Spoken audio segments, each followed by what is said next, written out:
तो नमस्कार, मेरा यूट्यूब चैनल मैथमेटिकल प्लेटफॉर्म में आप लोग को आज बताएंगे सांख्यिकी, उसमें माद, माध्यिका, बहुलक और परिसर। यह चार आप लोग को बताएंगे जो कि बहुत इंपॉर्टेंट है एग्जाम के लिए। आइए हम वीडियो को स्टार्ट करते हैं। पहला है माद, जिसे इंग्लिश में मीन कहते हैं। MEAN, मीन, इंग्लिश में मीन बोलते हैं। तो दी है संख्या हम लोग का 2 3 6 1 4 5 3 8। इसका हम लोग को माध्य बोल रहा है निकालने के लिए। तो माध्य का सबसे पहले हम लोग फॉर्मूला लिखेंगे। माध्य बराबर होता है, माध्य बराबर होता है संख्याओं का योग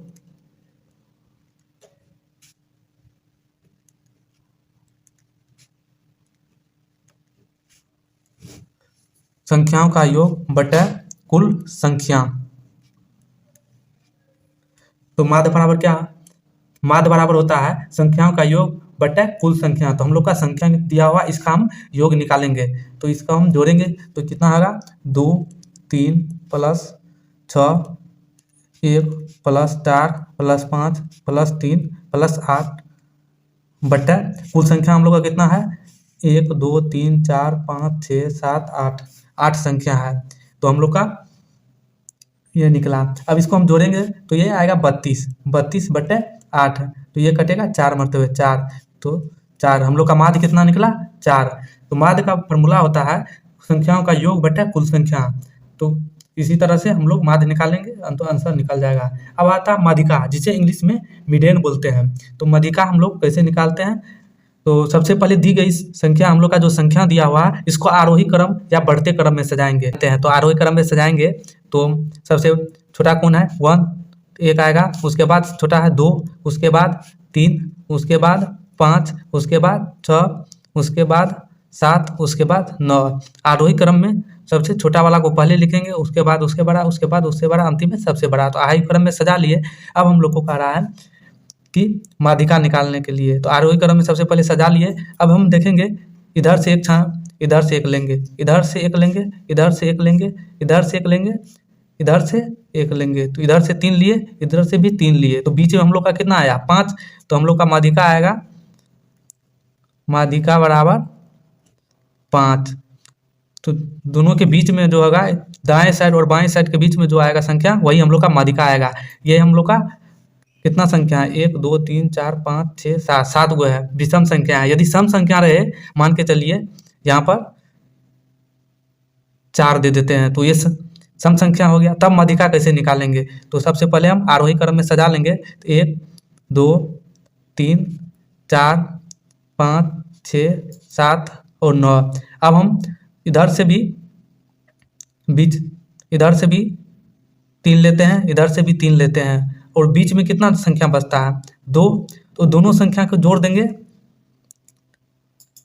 और 2 से डिवाइड कर देंगे। 4 प्लस 5 बट्टा 2। तो यहाँ पर होगा 9 बट्टा 2। तो यहाँ 4.5। तो माध्यिका बराबर होगा, माध्यिका बराबर 4.5। तो अब हम लोग माध्यिका सीख लिए। माध्यिका यदि सम संख्या रहेगा तो दोनों साइड से बराबर लेके और बीच में दो संख्या बचेगा, उसको जोड़ देंगे। यदि विषम रहेगा तो दोनों साइड से बराबर लेके जो एक संख्या बचेगा, वही हम लोग का माध्यिका निकलेगा। तो हम लोग माध्यिका सीख गए, माध्य सीख गए। अब हम लोग आते हैं बहुलक पर। बहुलक क्या है? बहुलक, जिसे इंग्लिश में हम लोग मोड बोलते हैं। तो बहुलक कैसे निकालते हैं देखते हैं। यहाँ पर दी गई हम लोग को संख्या है, ये संख्या है। तो बहुलक मीन्स क्या होता है? बहु मीन्स बहुत बार, बहुलक मीन्स संख्या, जो संख्या बहुत बार आया उसी को हम लोग बहुलक कहते हैं। तो हम लोग को दी गई संख्या में सबसे ज़्यादा कौन आया है? देखिए यहाँ पर 1 एक बार आया है, 2 2 बार आया है, 3 2 बार आया है, 5 1 बार आया है, 7 1 बार आया है, और 9 1 बार आया है। सॉरी, यहाँ पर 3 बार आया है। तो 3 बार। तो हम लोग का बहुलक होगा जो सबसे ज़्यादा बार संख्या आया। तो 3 बार आया, तो बहुलक होगा 3। तो बहुलक बराबर 3। दो दी गई संख्या, उसमें जो संख्या ज़्यादा बार आया वही हम लोग का बहुलक। तो बहुलक यहाँ पर तो 3 बार आया तो बहुलक हम लोग का 3 आया। यही 5 बार आता तो बहुलक 5 होता। 5 सबसे ज़्यादा बार आता तो बहुलक 5 होता। यदि 2 सबसे ज़्यादा बार आता तो 2 बहुलक होता। तो दी गई संख्या में सबसे ज़्यादा बार जो संख्या आएगा वही हम लोग का बहुलक होगा। अब हम लोग आते हैं परिसर, जिसे इंग्लिश में रेंज बोलते हैं। तो परिसर निकालने के लिए फॉर्मूला होता है परिसर बराबर बड़ी संख्या माइनस छोटी संख्या। परिसर का फॉर्मूला होता है बड़ी संख्या माइनस छोटी संख्या। जो दी गई संख्या है उसमें से हम देखेंगे सबसे बड़ी संख्या कौन है, तो यहाँ पर देखेंगे सबसे बड़ी संख्या क्या है 9, तो यहाँ पर लिखेंगे 9 माइनस सबसे छोटी संख्या कौन है, सबसे छोटी संख्या इसमें क्या है 3, तो ये -3 लिखेंगे। तो हम लोग का आएगा तो 9 - 3 तो 6। तो हम लोग का परिसर कितना आएगा 6। तो परिसर का जब भी कहेगा तो बड़ी संख्या दी गई संख्या में सबसे बड़ी संख्या देखेंगे और माइनस छोटी संख्या करेंगे। तो हम लोग माध्य, माध्यिका, बहुलक और परिसर सीख गए हों। आई होप वीडियो पसंद आया होगा तो like and subscribe and share जरूर कीजिएगा।